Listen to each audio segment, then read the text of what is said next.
As a closing remark, I'm bombarded by lots of people talking about Doge, and they think that somehow I get annoyed that the market cap of Doge is higher than the market cap of Cardano. Doesn't really affect me. I don't really care. My concern is rather the holders of Doge having unrealistic expectations and the existential threat the failure of Doge will have upon the cryptocurrency space.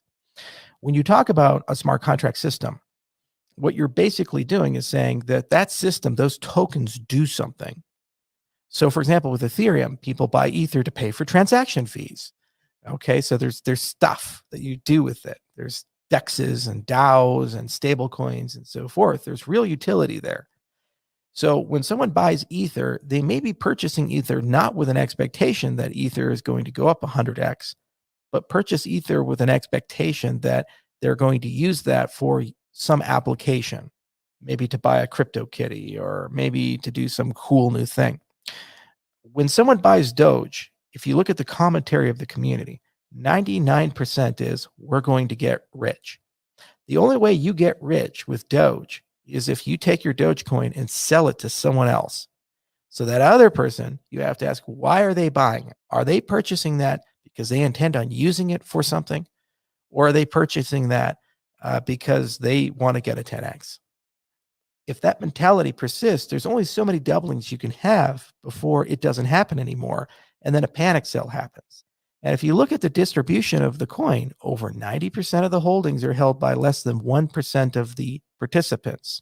So at any time, a cascading failure can happen. And the people who are selling are always in the money. So whether they sell Doge at 60 cents or 1 cent, they make a huge profit. And that's a very bad situation to be in. So catastrophic failure is the most likely outcome here, as people with wildly unrealistic expectations and very limited experience investing acquire these assets. And then once the failure occurs, their opinion of the entire industry will be the same as Bill Maher's, the same as a lot of people in the mainstream like Charlie Munger. It's a scam. It's a Ponzi scheme. There's no use and utility. It's not a real thing. I intend on being in this industry for decades. As you guys saw with the Africa special, promise is delivered. We have 5 million people who are coming into our ecosystem now. And for years of their lives, they're connected to this blockchain and growing with it as more services are enabled. That's one deal. Many more are coming. So I don't like things that destroy the reputation of my industry, make my job harder, and ultimately harm people. I really, really don't.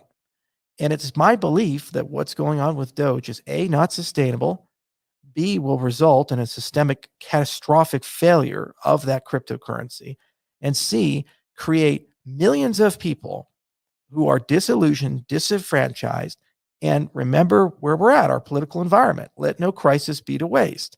People will come in and use that as an excuse to put the heavy hand of regulation in our industry, favoring large corporations, governments, and hurting smaller companies and you, the end consumer.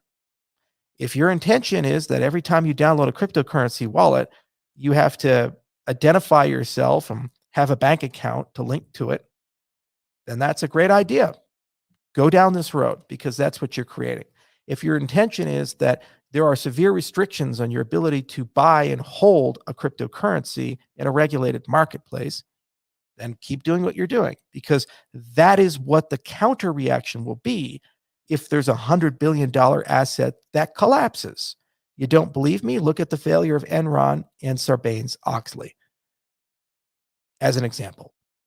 Every time scandal or a major collapse happens in a marketplace, usually that is followed up by an overreaction in regulation, which seldom corrects the problem and often is used to destroy competition and benefit insiders. I endured and lived through BitLicense. Many of you listening are from New York. And you always ask, why is this asset not listed on exchange here? Why is it so hard for me to do something in the cryptocurrency space here? Well, you have your answer. Bad regulation. And these types of existential problems in the industry create that.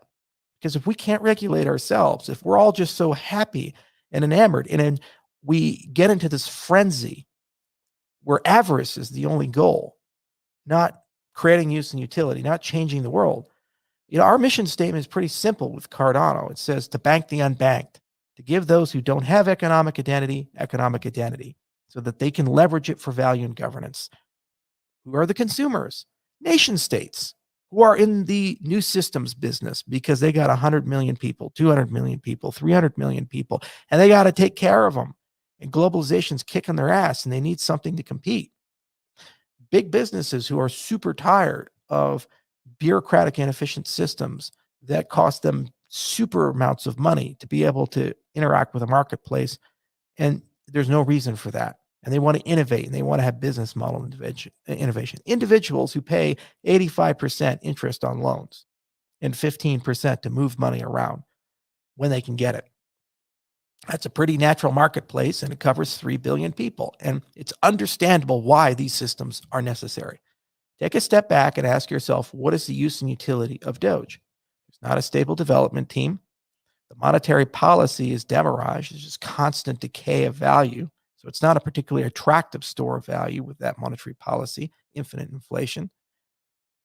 There's no use and utility or perceived desire to have use and utility. It's okay if you don't have it today, if the intent is to wait till it's there and sell it to somebody who's going to use it for that. But there's no path to that. There's no vision for that. It's as if something magically will just appear and somehow it'll organically become the standard. But then how does that occur? What is the governance structure? What's the voting system to do that? How does the community decide? What is the level of sophistication of the community? What attention is paid to evolving and growing this community? None. It's a bunch of people who want to get rich quick. And when you ever see that, you know they're headed off a cliff. And the problem is, if that was just their thing, I wouldn't care at all. It's like, what's the price of the tea in China have to do with me? It doesn't affect me. But that is going to affect us all. It's an existential problem. When $1 million thing fails, it's not a problem. When 100, and that's where Doge is going, $100 billion thing fails, it's an existential problem to an entire industry. Just that simple. So that's why I care. That's why I comment on it. And to you Doge trolls who come to me, attack me and say, oh yeah, doesn't it bother you that it's so high? No, it just bothers me that you're going to lose your money. Because when you do, you're not going to take it on the chin and move on. You're going to attack my entire industry and call all of us bad people, even the people who warned you. That's what bothers me. And that's what needs to stop. So it is what it is. Dog barks and the caravan moves on. Cardano's still going to be here. We're going to be here 10 years from now, 20 years from now. Look at the roots we've planted. Trust a man who grows things. You have to invest. You have to water. You have to put the right nutrients in the soil. And our nutrients is the community. And our soil is the marketplaces we choose to be in. The people we sell to really need what we sell. And the community that comes on board knows how to maintain that and sustain that. And every time we've asked, you've risen and answered. We said the incentivized testnet. 1,000 stake pool operators came out of the woodworks and built stake pools. Now we're up over 2,000. We said Plutus pioneers, time has begun. 1,500 developers came up and said, let's get it done. I'm going to invest a lot of time and effort, spending 10 weeks to learn all this stuff I've never seen before. And you guys did that.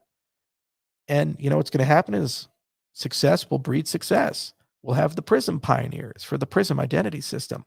You guys can add identity to your stack. And we'll have pioneers for many other things. And then these classes will become regular occurrences. And eventually thousands will turn to tens of thousands. And tens of thousands will turn to hundreds of thousands and so forth. And the community will grow. That's the point. And that's where we are going. It's who we are. So that's my belief. And we're on schedule. Things are looking pretty good. As I said, we'll do a mid-month update.